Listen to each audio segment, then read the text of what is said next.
It's crazy to me to think that this is where it all ended, in some ways, all began. Just a barbecue place, a meeting right before we moved to Colorado. We had a lot of people just show up and meet, and here I am back in Houston, Texas, right before my mom sells her house.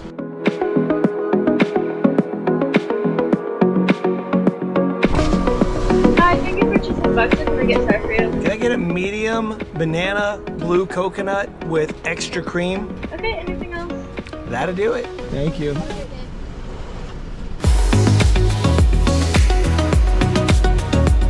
And no matter how much changes, there's a few things that stay the same when you go back and you visit family, and this is one of them.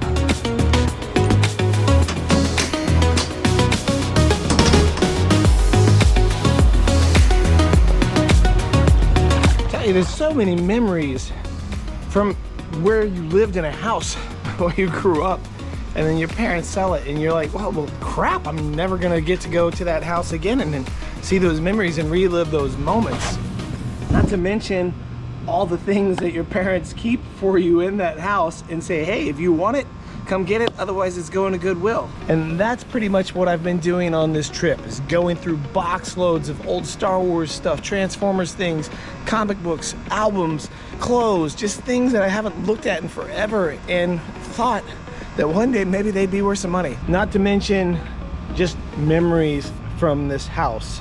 Like the pool. The pool has changed over the years. There used to be a diving board over here, and I can remember coming here and having birthday party after birthday party when I was a little kid, and us just swimming around and taking rafts and making waves all through the pool, where the parents would come out and say, stop splashing, now you're getting all the water out of the pool. And just things like that you forget, and how much I dreamed about one day the parents draining this so I could skate it. In my teens, I went through a very, very heavy skateboard stage, which those of you who've been on the channel for any time might see that I still sort of do that with all the snowboarding and everything I do. So many years of taking a skateboard and putting it underneath the water, just wishing that I could skate this pool. I got my first job here at Little Caesars Pizza, and I can remember coming home through this gate, well not this very gate, it was a totally different gate, and being just greasy from working in pizza, walking in and jumping in the pool in the middle of the night in my skivvies, or just straight butt naked, because I just felt so gross and I didn't even want to go inside. I just jumped right in the pool. It's crazy to me to think that this is probably the very last time I ever will swim in this pool. So many memories, so many things from young childhood to teenage to even coming out here with my own kid, and even one of my last memories of my grandfather were here at this pool while my kid and I were swimming around having just a grand old time, and he was just sitting there watching us and smiling.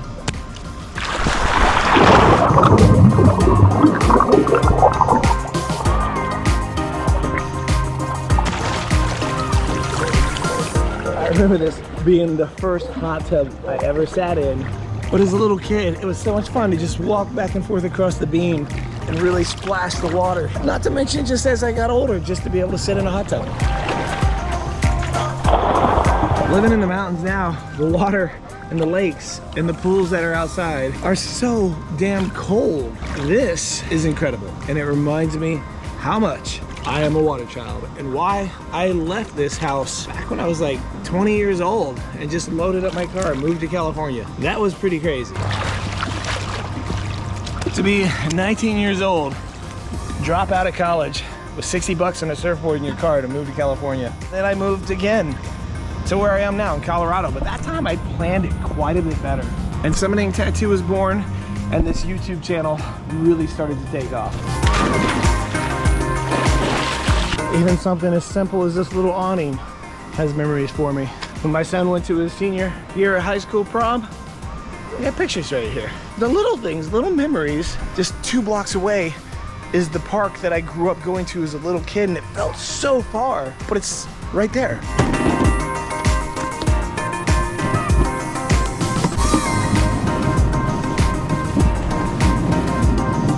I can remember some kid lived there.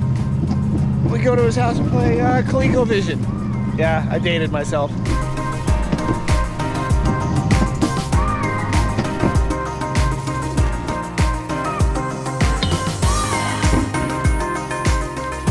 right here in this field is sort of where I started learning to fly drones, or one of the spots where I used to come and make videos with my Blade Chroma. And this seemed like a big enough area to really fly and tackle that, where now I look at it and it's so tiny. Really, there's so many memories, from swimming in the neighborhood pool to playing soccer back here in this same very field, which seems really small for that too to me. Exploring this ditch, this ravine, or whatever, the bayou, the creek, whatever you call it. Stepping on snakes and getting covered in fire ants and all kinds of just ridiculously stupid things, and getting into trouble. And the woods that used to be real thick through here are not anymore. It's so damn hot here, I forgot about that too. These drones are so small and so much better than they used to be.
Wasn't just my bus stop, but it was also the same gutter that I lost plenty of skateboards down inside and had to figure out ways to crawl into it to get the skateboards back. This street behind me, I've seen so many animals get hit by cars. I can remember this one time, there was a cat I saw and its eye was all popped out because it was ran over, and I picked it up and came running back to the house to show my parents to see if we could save this cat with its head basically exploded in my arm. I used to fly kites across that thing, and one time a car ran over the kite string as I was holding it, and the kite string cut my finger to the bone, and to this very day I still have a scar. I remember taking the screen out of this bathroom window, climbing down on the roof, and then jumping off here so that I could sneak out. This is the room right there that I made my video of what drones see and don't see, spying on girls in showers. If you haven't seen it, check the card. It's actually really hilarious because drones really aren't spying on your anyways. One of my first girlfriends ran away from home, and I hid her in my closet there so that her parents wouldn't find her. Rest in peace, Monica. You will never be forgotten. I feel like most of the time in this house, I lived in this room. The closet that my girlfriend lived in for like a couple of nights, just hidden back there when the parents were home, and then we'd let her out and we'd just hang out in the bedroom with the door locked until her mom threatened to call the cops on me because she was positive that's where she was here with me, which she was right. But a lot of this trip has just been me going through some of my son's old things, like Star Wars figures and Halo figures and all kinds of stuff, to see what he does want, as well as a bunch of my stuff to see what I might want. And amazingly, I've got it boxed up into just these few boxes with all kinds of this stuff in it to display at my tattoo studio. But on this trip, it's not just been a leisurely vacation. It's been just go, pack, go through things, figure out if it'll fit in the truck, look all over eBay to see if any of these old things are actually worth enough money that merits getting a U-Haul trailer. There was not enough stuff that merited me spending the money to get a U-Haul. While I'm here, I'm still having to work. I have to draw stuff for people for the tattoo studio. I've got a sleeve I'm working on, actually 2 sleeves I'm working on that will be next week when I get back to the mountains. You know I had to stop one more time to get another snow cone. These trips, you get as much in of what you remember, the nostalgia, the things that bring you back to living in that place, that bring you back to what shaped you to be who you are today. And sometimes I forget that living in the mountains. Not to mention with everything that's changed in my life since I moved there, which we'll leave for another video, but let's just say that when you meet someone and you think you've improved your life, and then that person brings you down and makes you forget who the hell you were, a trip like this does wonders. Appreciate it. Thank you so much. You too. My last snow cone before I leave. And every time that I do come back, I try to at least make one night where I have like a public dinner and whoever wants to come comes. And that's what we're doing right now. What's up, buddy? What's up, buddy? Got your Bahama boots? Oh, I did. This is my second one today. Oh, I figured it was. Could not, like I had to just get as much in me as I could. That good looking. Long time. You're looking great. But it's a free one still, so. Hey, Rick's here already too. Good to see you. Oh, I stepped on your foot. You're good. Your mouth is That's the way we blue. welcome people in Colorado. I step on your foot. Samantha's here too. What's up? So good to see you. Ashley, she gets hung first, of course. Aw. How you doing, man? Still filming everything I do, man. You look great. It's been forever. Just got here, so we gotta get a table. Perfect. There's a tattoo shop right there. Yeah, I know. I drove in and I was like, That's that's fine. definitely.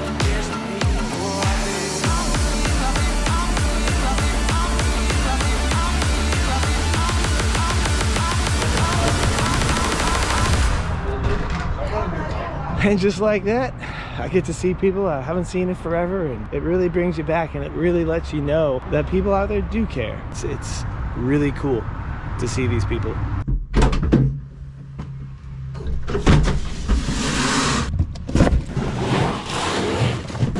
It's packed to the brim. I'm telling you, like, there's nothing else I could fit without getting a trailer, and if I was to get a trailer, it would have cost quite a bit more than what the stuff was worth. So it's time to minimize and let the past go.